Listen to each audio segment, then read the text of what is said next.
আসসালামু আলাইকুম। আমি মোহাম্মদ রবিউল ইসলাম গাজী, সহকারী শিক্ষক, আমিরগঞ্জ গার্লস হাই স্কুল। সবাইকে জানাচ্ছি শুভেচ্ছা ও স্বাগতম। প্রিয় শিক্ষার্থীরা, এই দুঃসময় করোনা পরিস্থিতিতে আশা করি সবাই সবার অবস্থানে ভালো আছো। আলহামদুলিল্লাহ, আমি এবং আমরা খুব ভালো আছি। আজকে আমরা আলোচনা করব নবম শ্রেণীর হিসাব বিজ্ঞান বইয়ের অষ্টম অধ্যায় নবদান বই। আজকে নবদান বইয়ের দ্বিতীয় পর্ব। প্রথম পর্বে আমরা বেসিক বিষয় নিয়ে আলোচনা করেছিলাম, সাথে নগদ প্রাপ্তি জাবেদা এবং নগদ প্রদান জাবেদা নিয়ে আলোচনা করেছিলাম। যারা এখনো প্রথম পর্ব দেখোনি অবশ্যই দেখে আসবে, কারণ প্রথম পর্ব দেখলে তোমরা নবদান বই সম্পর্কে একটা বেসিক ধারণা পাবে। ওই ধারণার উপর ভিত্তি করে আমরা আজকে নবদান বই করব। আমি প্রথম করে বলেছিলাম আমরা এই অধ্যায়ে বেসিক্যালি যে বিষয়গুলো পড়ব, 1 ঘ নগদান, 2 ঘ নগদান, 3 ঘ নগদান, নগদ প্রাপ্তি জাবেদা, নগদ প্রদান জাবেদা। এর বাইরেও যে বিষয়গুলো আসে, যেমন কতে যে বিষয়গুলো আসে বেশিরভাগ সময় নগদান বইতে কি কি বিষয় অন্তর্ভুক্ত হয় না, প্রাপ্তি প্রদান জাবেদায় কি কি বিষয় অন্তর্ভুক্ত হয় না, এগুলোর পরিমাণ বের করো, এগুলো জাবেদা করো, এই বিষয়গুলো। তো যেহেতু গত পর্বে আমরা নগদ প্রাপ্তি জাবেদা এবং নগদ প্রদান জাবেদা করেছিলাম, আজকে আমরা আলোচনা করব নগদান বই নিয়ে। তো নগদান বই যেহেতু 4 প্রকার, 1 ঘ নগদান বই, 2 ঘ নগদান বই, 3 ঘ নগদান বই, খুচরা নগদান বই। আমরা নবম শ্রেণীতে 3টা করবো, 1 ঘ, 2 ঘ, 3 ঘ। 1 ঘ নগদান বইয়ের ঘর তোমরা জানো 10টি, 2 ঘ নগদান বইয়ের ঘর 12টি এবং 3 ঘ নগদান বইয়ের ঘর হলো 14টি। তো যেহেতু 1 ঘ নগদান বই পরীক্ষায় খুব কম আসে এবং 1 ঘ নগদান বই সহজেই পারবা, 2 ঘ 3 ঘ পারলে 1 ঘর এমনি পারা যায়। এই জন্য আমি 1 ঘ না করে আজকে আমরা 2 ঘ নগদান বই এবং 3 ঘ নগদান বই নিয়ে আলোচনা করব। এবং 2টা নগদান বই নিয়ে আলোচনা করার জন্য সবচেয়ে ভালো একটা অঙ্ক আমরা পেয়েছি তোমাদের পাঠ্য বইয়ের 124 পৃষ্ঠার সৃজনশীল 5 নাম্বার। আমরা এই সৃজনশীলটা সমাধানের চেষ্টা করবো ইনশাআল্লাহ। প্রিয় শিক্ষার্থীরা, তোমরা বই থেকে তোমাদের অঙ্কটা দেখতে পারো এবং তোমাদের সুবিধার্থে আমি বোর্ডের ডান পাশে অঙ্কটা দেওয়ার চেষ্টা করব। তো আমরা দেখি 5 নম্বরে কি কি আছে। 5 নম্বর ছিল নাসির এন্টারপ্রাইজের নগদ লেনদেন সমনিম্নরূপ। নগদ উদ্বৃত্ত, ব্যাংক উদ্বৃত্ত বলা আছে। ব্রাজিল ট্রেডার্সের নিকট থেকে চেকে প্রাপ্তি বলা আছে, বিক্রয় করে। ব্যাংক হতে উত্তোলন বলা আছে, ক্রয় বলা আছে 5% পাট্টায় পূর্ণ নিষ্পত্তিতে প্রাপ্তি। তারপরে ক্রয় বলা আছে, তারপরে 20 তারিখে বলা আছে পরিশোধ, এখানে পাট্টা প্রাপ্তি সহ। 25 তারিখে বলা আছে ব্যাংক জমাতিরিক্ত পরিশোধ। 28 তারিখে বলা আছে ব্যাংক জমাতিরিক্ত সুদ প্রদান এবং 31 তারিখ বলা আছে ব্যাংক চার্জ কর্তন করা হলো। এই ছিল সৃজনশীল 5 নম্বর অঙ্কটা। এখন আমরা সৃজনশীল দেখি। ক নম্বরে বলা আছে উপযুক্ত তথ্য থেকে কোনটা এন্ট্রি পরিমাণ। কোনটা এন্ট্রি মানে হলো বিপরীত দাখিলা। আমি গত পর্বে আলোচনা করেছিলাম, আজকে আবার একটু ক্লিয়ার করে দিই। কোনটা এন্ট্রি বা বিপরীত দাখিলা হলো যেই সকল লেনদেনগুলো নগদ এবং ব্যাংকে বিপরীতভাবে প্রভাবিত করে। কখনো ব্যাংক বাড়বে, নগদ কমবে, আবার কখনো নগদ কমবে, ব্যাংক বাড়বে। একটি মাত্র লেনদেন দিয়ে 2টা জিনিসকে বিপরীতভাবে প্রভাবিত করে, ওই লেনদেনগুলোকে আমরা কোনটা এন্ট্রি বলবো। তো মনে রাখবে, কোনটা এন্ট্রি 2টা সাধারণত ব্যাংকে জমা এবং ব্যাংক থেকে উত্তোলন। কারণ ব্যাংকে কোনো টাকা পরিশোধ করলে এবং ব্যাংক থেকে কোনো কিছু উত্তোলন করলে এই 2টা হলো কোনটা এন্ট্রি। তো সেক্ষেত্রে আমাদের এখানে আমরা দেখতে পাচ্ছি আগস্টের 5 তারিখে বলা আছে ব্যাংক থেকে উত্তোলন 5,000 টাকা, এটা কোনটা এন্ট্রি। এবং 25 তারিখে বলা আছে ব্যাংক জমাতিরিক্ত 1,000 টাকা, 10,000 টাকা পরিশোধ। তার মানে আমি ব্যাংক থেকে যে টাকা উত্তোলন করেছিলাম আগে জমাতিরিক্ত মানে দায়, ওই টাকাটা এখন পরিশোধ করে দিলাম। তো পরিশোধ করা মানে ব্যাংকে জমা দিলাম, তো এটাও আমার কোনটা এন্ট্রি। তার মানে আগস্টের 5 তারিখ এবং আগস্টের 25 তারিখ এই 2টা 5,000 এবং 10,000 এই 2টা এন্ট্রি হলো আমাদের কোনটা এন্ট্রি। এবার আমরা খ দেখি। 1 থেকে 10 তারিখের লেনদেনের ভিত্তিতে 2 ঘ নগদান বই প্রস্তুত করো। 2 ঘ নগদান বই। তাহলে আমরা দেখি, আমরা এখানে লিখি 2 ঘ নগদান বই, ঘরা নগদান বই। উপরে আরো পরিষ্কার নাম লিখবো। তো আমরা এখন তো আমরা জানি 2 ঘর নগদান বইয়ের ঘর হলো 12টি, কিন্তু আমি কাজের সুবিধার্থে এখানে 14টি ঘর করে রেখেছি। মনে রাখবো 1 ঘর নগদান বই শুধুমাত্র নগদ নিয়ে কাজ করা হয়, 2 ঘর নগদান বইয়ে নগদ এবং ব্যাংক নিয়ে কাজ করা হয়, 3 ঘর নগদান বইয়ে নগদ, ব্যাংক এবং বাট্টা নিয়ে কাজ করা হয়। তো যেহেতু আমরা 2 ঘর নগদান বই করবো, তার মানে আমাদের বাট্টার প্রয়োজন নেই। তার মানে এই প্রদত্ত বাট্টা এবং প্রাপ্ত বাট্টা এই দুইটা ঘর ছাড়া বাকি ঘরগুলো আমাদের প্রয়োজন 2 ঘর নগদান বই। 2017 সাল, আমি এখানে লিখে রাখি 2017 একদিন পর খেয়াল করো, প্রাপ্তি প্রদান। আমি যত প্রকার টাকাগুলো পাবো সব লিখবো আমি ডেবিট পাশে, আর যত প্রকার টাকাগুলো আমি দিব ওগুলো লিখবো আমি ক্রেডিট পাশে। এবার এটা ডেবিট পাশ, এটা ক্রেডিট পাশ। সকল প্রকার প্রাপ্তিগুলো নগদ এবং ব্যাংক সংক্রান্ত প্রাপ্তিগুলো ডেবিট পাশে, নগদ এবং ব্যাংক সংক্রান্ত প্রদানগুলো যে টাকাগুলো আমি প্রদান করব ওইগুলা ক্রেডিট পাশে। আগস্টের 1 থেকে বলা আছে নগদ উদ্বৃত্ত ও ব্যাংক উদ্বৃত্ত মাসের শুরুতে যখন উদ্বৃত্ত বা তহবিল বা জেদ থাকে, আমি আগে বলেছিলাম যখন মাসের শুরুতে উদ্বৃত্ত, জেদ বা তহবিল থাকবে ওইগুলাকে আমরা লিখব হলো ব্যালেন্স বিড নামে। মাসের শুরুর জেডটাকে আমরা বলি ব্যালেন্স বিডি এবং মাসের শেষের জেডটাকে আমরা বলবো ব্যালেন্স সিডি। তাহলে আগস্টের 1 তারিখে, আগস্ট 1 আমরা লিখব কি ব্যালেন্স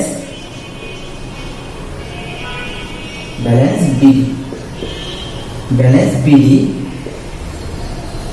নগদ দেওয়া আছে 19,000 টাকা এবং ব্যাংকের টাকা আছে 24,000 টাকা। তারপরে বলা আছে রাজীব ট্রেডার্সের নিকট বিক্রয় বাবদ চেক প্রাপ্তি মানে আমি পেলাম। তাহলে আগস্টের 2 তারিখ বলছে রাজীব ট্রেডার্সের নিকট থেকে বিক্রয় বাবদ চেক প্রাপ্তি। তাহলে বিক্রয় হিসাব,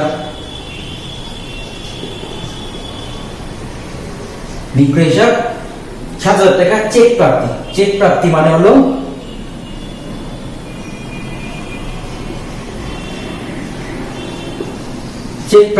হলো ব্যাংকের টাকা, সেক্ষেত্রে 7,000 টাকা প্রাপ্তি, ব্যাংকের টাকা বসবে। 5 তারিখে, আগস্টের 5 তারিখে বলা আছে ব্যাংক থেকে উত্তোলন কন্টাইন, তার মানে 2 পাশে বসবে। এই যে খেয়াল করবা, আমি কন্টাইন সম্পর্কে আরো ধারণা দিব। এখানে কন্টাইন মানে বিপরীত পাশে, 2 পাশে এর প্রভাব পড়বে। কন্টাইন ব্যাংক থেকে উত্তোলন করার ফলে আমার কি বাড়লো কি কমলো, মনে রাখবে এই পাশে আমার বাড়বে, এই পাশে আমার কমবে। তো আমি যখন ব্যাংক থেকে উত্তোলন করলাম আমার কি বাড়লো, 5,000 টাকা নগদ টাকা বাড়লো। ব্যাংক থেকে উত্তোলন করলাম, ব্যাংকের টাকা, আমার নগদ টাকা বাড়লো, আর আমার কমলো কি ব্যাংকের টাকা। তা দেখো এক পাশে নগদে করে আর এক পাশে ব্যাংকে করে, একই লেনদেন দিয়ে 2টা পাশ প্রভাবিত করলে এটা কন্টাইনটি। তাহলে আমার নগদ টাকা বাড়লো এবং ব্যাংকের টাকা কমলো। আমি টাকা লিখলাম নগদে করে, এখানে লিখবো ব্যাংক হিসাব, আর এখানে লিখবো নগদ হিসাব।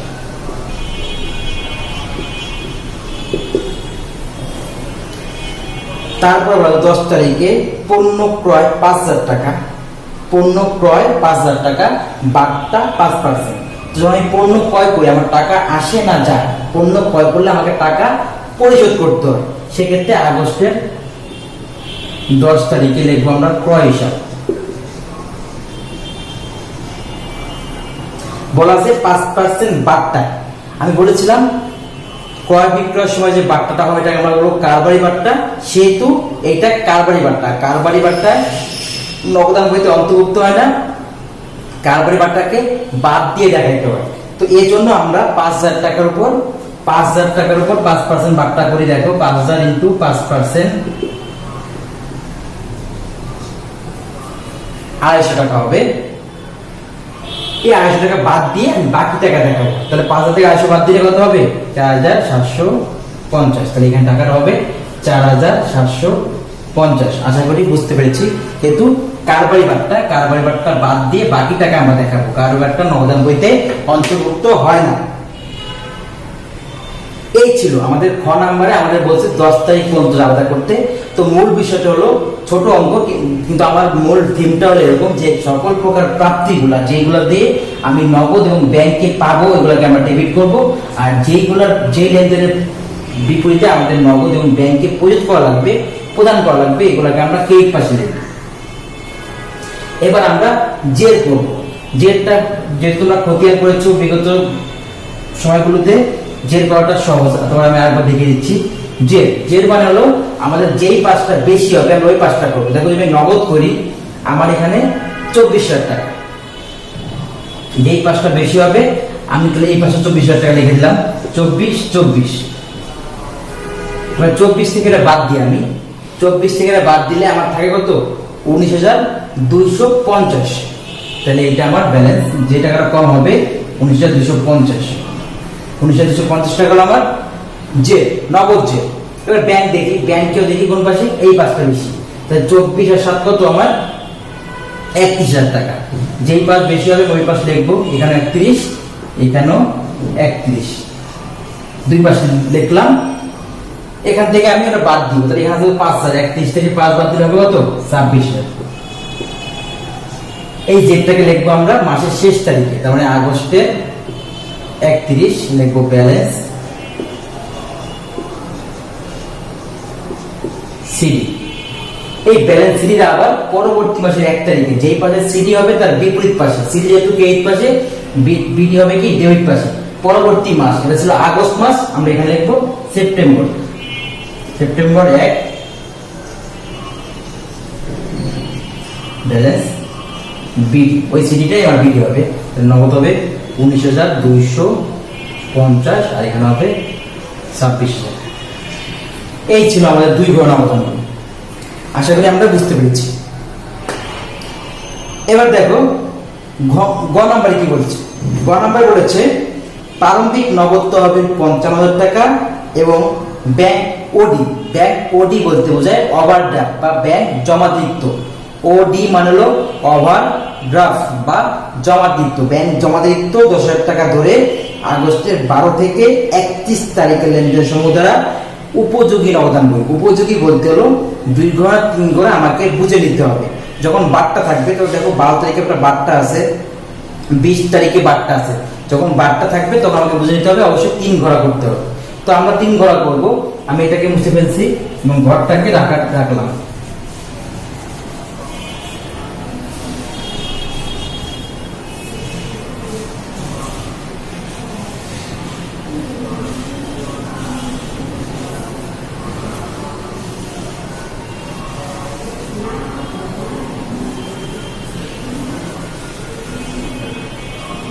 দেখো এখন আমরা গ নাম্বার করব।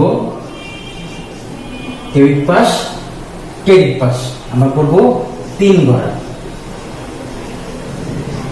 3 ঘোড়া নগদান, 3 ঘোড়া নগদান বই। আমাদের বলেছে 12 থেকে 31 তারিখ পর্যন্ত। 12 তারিখে বলা হচ্ছে জাফর স্টোর এর নিকট হতে 6,000 টাকার পূর্ণ নিষ্পত্তিতে 5,800 টাকা প্রাপ্তি।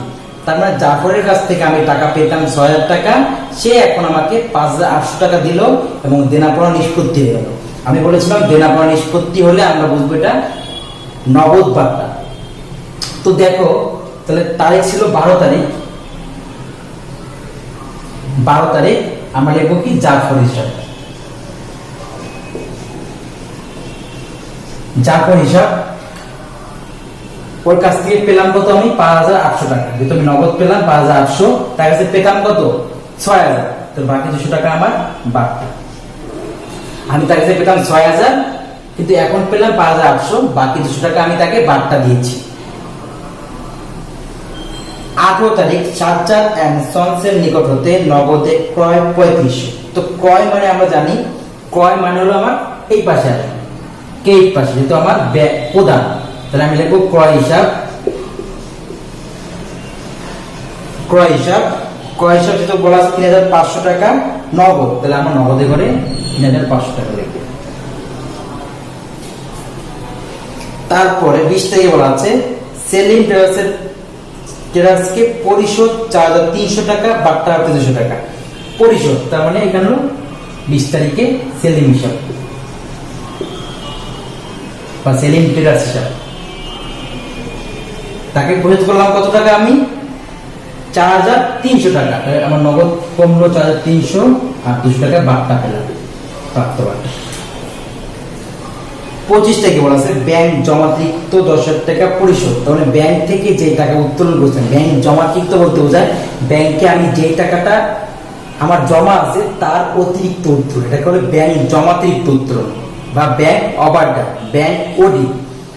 তো আমি যেহেতু অতিরিক্ত উত্তোলন করেছিলাম তার মানে আমার এটা দায়, ওই টাকাটা আমি এখন পরিশোধ করলাম, ব্যাংক জমাতিরিক্ত টাকা পরিশোধ। তাহলে ব্যাংকে টাকা দিলাম, ব্যাংকে টাকা দিলে কন্টাইনটি। তো ব্যাংকে টাকা দিলে আমার কি বাড়লো কি কমলো? তারিখ ছিল আমার 25 তারিখ, তার মানে 2%। যেহেতু কন্টাইনটি আমি বলেছিলাম কন্টাইনটি মানে 2%। তো ব্যাংক 25 তারিখে আমরা কি করলাম?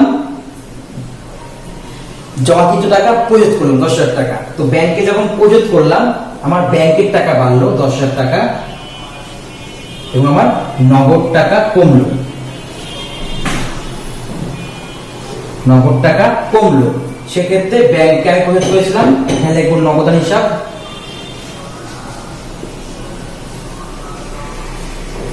আর এখানে নগদ টাকা আমরা লিখবো ব্যাংক হিসাব। এবং একটা গুরুত্বপূর্ণ বিষয়, যখন আমরা কন্টাইনটি করবো তখন খতিয়ান পৃষ্ঠাতে আমরা ইংরেজিতে সি লিখে দিব বা ক লিখে দিব, ক বা সি, কন্টাইনটি ক বা সি লিখে দিব, ক বা সি আমরা লিখে দিব, তাহলে বোঝা যাবে এটা হলো কন্টাইনটি। তারপরে আমরা দেখব ব্যাংক জমাদ্য সুদ প্রদান। ব্যাংক জমাদ্য সুদ হলো আমার ব্যয়, সেহেতু আমাদের ক্রেডিট পাশে হবে। তারিখ ছিল আমাদের 28 তারিখ, আমরা লিখবো ব্যাংক জমাতিরিক্ত সুদ হিসাব।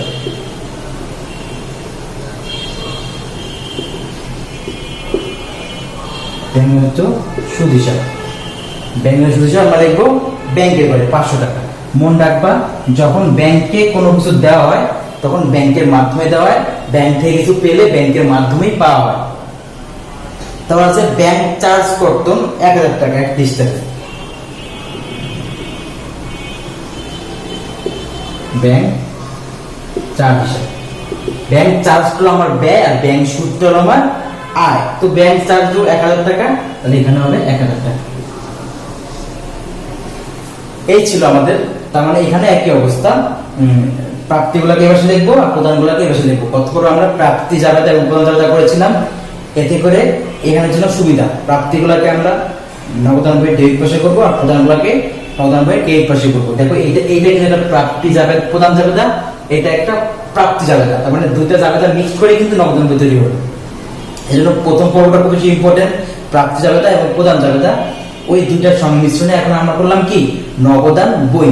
2 ঘর নগদান বইয়ে আমরা করব নগদ এবং ব্যাংক সংক্রান্ত লেনদেনগুলো, আর 3 ঘরতে নগদ ব্যাংক সাথে বাট্টা পাবো বা বাট্টা দিব।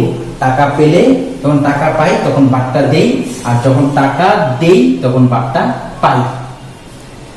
আর 1 ঘর নগদান বই আরো সহজ, তখন ব্যাংক বা নগদ বাট্টা থাকবে না, শুধু নগদ পেলে পেলাম আর দেওয়া হলে প্রদান করলাম, প্রাপ্তি প্রদান। সব নগদগুলো, যে নগদগুলো পেলাম এদিকে আসবে, যে নগদগুলো দিলাম ওদিকে আসবে, একটা নগদান, নগদ পাওয়া যাবে না, নগদ প্রদান যাবে না। তো এটা আমি জের করে দেখি আমাদের কোন পাঁচটা বেশি।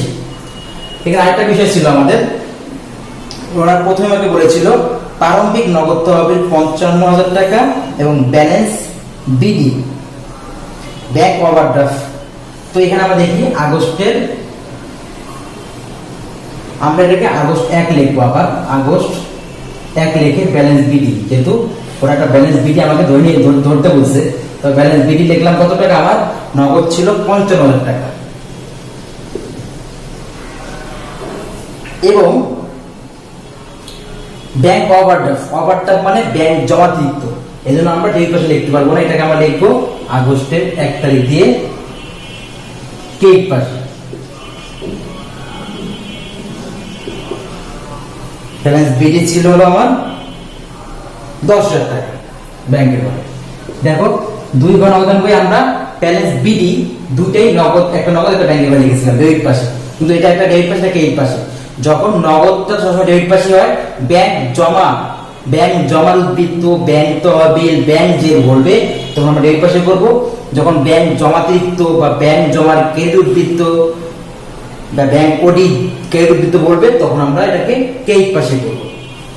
এবার আমরা যোগ করি দেখি আমাদের, দেখো বারটার যোগটা আমরা করে দিই এখানে, কারণ বারটা কখনো জেরো হয় না, বারটা এখানে যা থাকবে তাই করে দিব আমরা।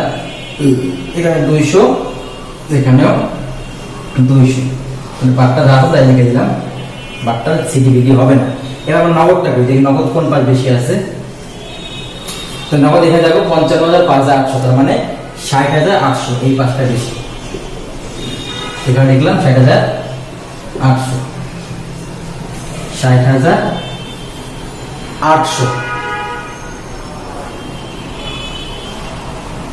সেক্ষেত্রে আমাদের এখানে আছে কত, 10,000, আচ্ছা 14,000, 3,000, 17,800। 60,000 থেকে 17,800 দিলে আমার থাকবে হলো 43,000 টাকা।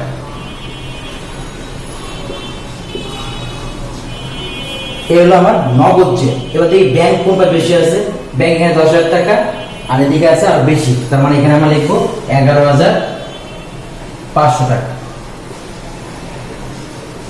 এখানে আমার 11,500 টাকা। এবার দেখবো এখানে 10,000, তাহলে 1,500 টাকা এখানে আছে। তাহলে এখানে জের আমার দুই পাশে বের হলো, একটা জের বের হলো এখানে, একটা জের বের হবে এখানে।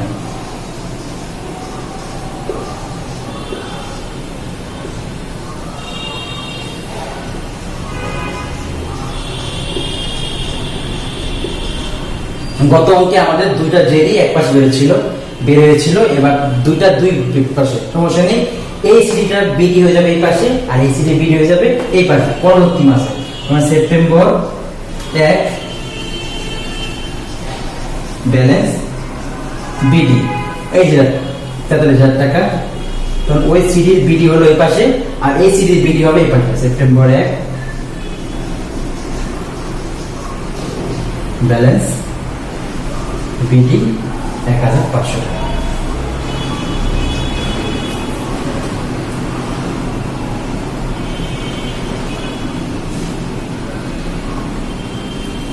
এই ছিল আমাদের এক ঘর এবং দুই ঘর এবং তিন ঘর নগদান বইয়ের সমাধান। তো আশা করি আমরা দুটি পর্বের মাধ্যমে নগদান বইয়ের নগদ প্রাপ্তিযোগ্যতা, নগদ প্রদান জাবেদা, নগদান বইতে কি কি অন্তর্ভুক্ত হয় না, কোন কোন লেনদেন অন্তর্ভুক্ত হয় না, নগদ প্রাপ্তিযোগ্য, নগদ প্রদান জাবেদা, দুই ঘর নগদান বই, তিন ঘর নগদান বই এবং এক ঘর নগদান বই সম্পর্কে একটা বিস্তারিত ধারণা পেলাম। নবম শ্রেণীর শিক্ষার্থীরা তোমাদের দ্বিতীয় সেমিস্টার পরীক্ষায় যেহেতু এই অধ্যায়টা অন্তর্ভুক্ত, তোমরা খুব ভালো করে এখন থেকেই ভালো করে চর্চা করতে হবে। যত বেশি অঙ্ক করবে তত তোমাদের এগুলা আয়ত্ত হবে। তো সবার প্রতি অনুরোধ থাকবে বেশি বেশি বাসায় অঙ্ক করব এবং আমাদের সমস্যাগুলো তাহলে আমরা ফেস করব। আর সমস্যাগুলো হলে অবশ্যই আমরা আমাদের স্কুলের আমাদের স্যারদের নাম্বারে অবশ্যই আমরা যোগাযোগ করে আমাদের সমস্যাগুলো সমাধান করার চেষ্টা করব। সবাই ভালো থাকি, সবার সুস্বাস্থ্য কামনা করছি, সবার জন্য দোয়া করব। দ্রুত আমরা এই পরিস্থিতি থেকে পরিত্রাণ পেয়ে দ্রুত আমরা ক্লাসে আবার আগের মতো আসতে পারি। সবার প্রতি শুভকামনা জানিয়ে আজকের মতো বিদায় নিচ্ছি। আসসালামু আলাইকুম।